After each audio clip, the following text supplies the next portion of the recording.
Let's go to Caroline Woods and our team with some stock stories. As we can't get too lost in the macro discussion. Caroline, how's the response to yesterday's Instacart debut?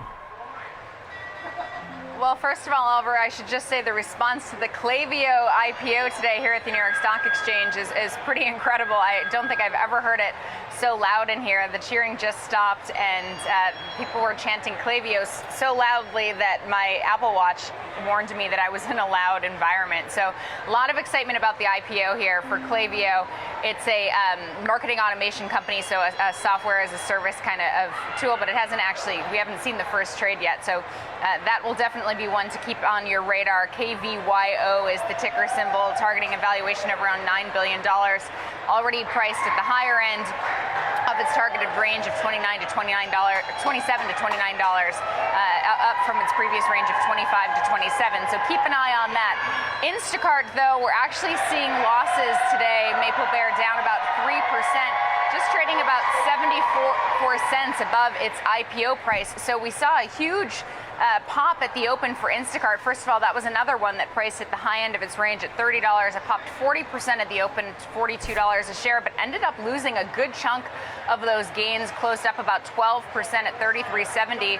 So still higher than the IPO price and just barely above the IPO price right now. So giving up a lot of those gains. I will say that starting to see some analyst coverage trickle through for Instacart. Needham initiated coverage with the hold rating, but didn't actually give a price target.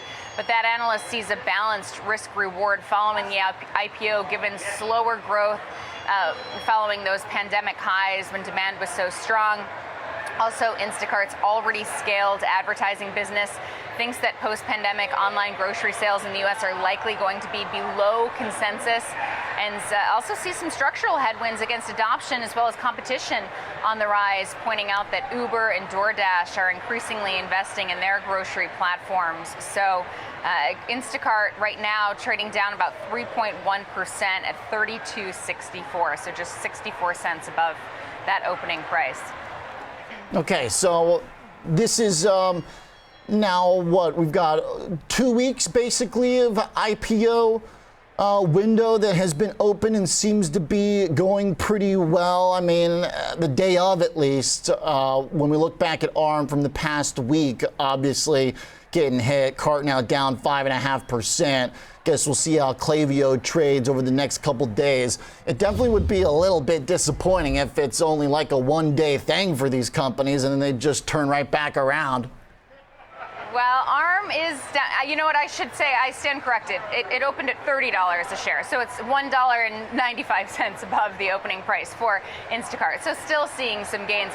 ARM, similar story. It saw a nice pop at the open, has given up quite a bit of those gains over the past few days, but is still higher than its $51 a share IPO price, up by about $4 at $55.04. So there is investor appetite. You know, we haven't seen these stocks absolutely, plummet to below those opening prices. But yes, it's kind of a question of how much investor appetite is there really. So it's definitely worth keeping an eye on. And then we'll see if other tech companies, especially like Klaviyo, the software as a service model, tech companies decide to enter the public markets. I mean, that's obviously the hope for places like the NYSE and the NASDAQ, but it's definitely going to be wait and see. Okay. All right. Market otherwise okay this morning. So I guess, the IPOs have been cordoned off kind of into their own world a little bit. It's not exactly having some big macro impact that is obvious so far. Few other notes out yesterday and today. Few notes on Pinterest, kind of out of nowhere. Stocks up 6.5%. Give me the rundown real fast, Caroline.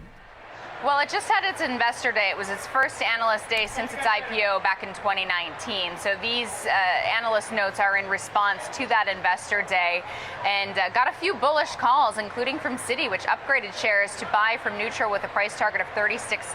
That's up from $31. As you can see, Pinterest trading just below $28 a share right now, up about 6.4%. Citi said it's incrementally confident following that investor day, says engagement can continue to ramp. Advertising innovation and its full funnel approach to advertising can deliver improved monetization trends. and adjusted EBITDA margin can expand going forward.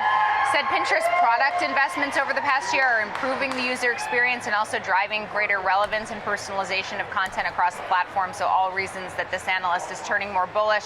Also thinks that Pinterest's guidance of mid to high teens revenue growth annually over the next 3 to 5 years and adjusted EBITDA margins, which are expected to exceed 30% over the same period, are achievable.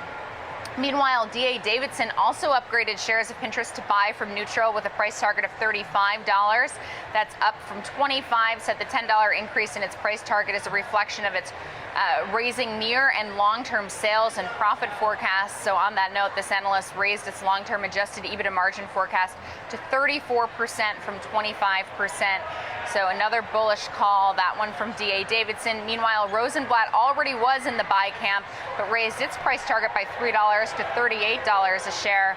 And Wells Fargo actually cut its price target, but only by $1 to $35 a share, and already in the overweight camp as well. So analysts very split on this name. 15 buy rating, 16 holds, only 1 sell. The median price target now has been bumped up to $33.50. So that implies, as you can see here, Pinterest just below $28 a share. So implies what, $5.50 upside from here. And Pinterest is a name, I mean, it's now up about 15% year to date. It's up, still about 10% away from those 52-week highs. But it's been performing okay, I guess I would say, compared to the broader markets until today. And things seem to be really turning around today. Okay. All right. A couple decent days here. A little buy the dip on a stock that's been kind of stuck in the rut. Appreciate it, Caroline. Thanks for the update on the IPOs. Instacart, day 2 down. See if Klaviyo goes any better.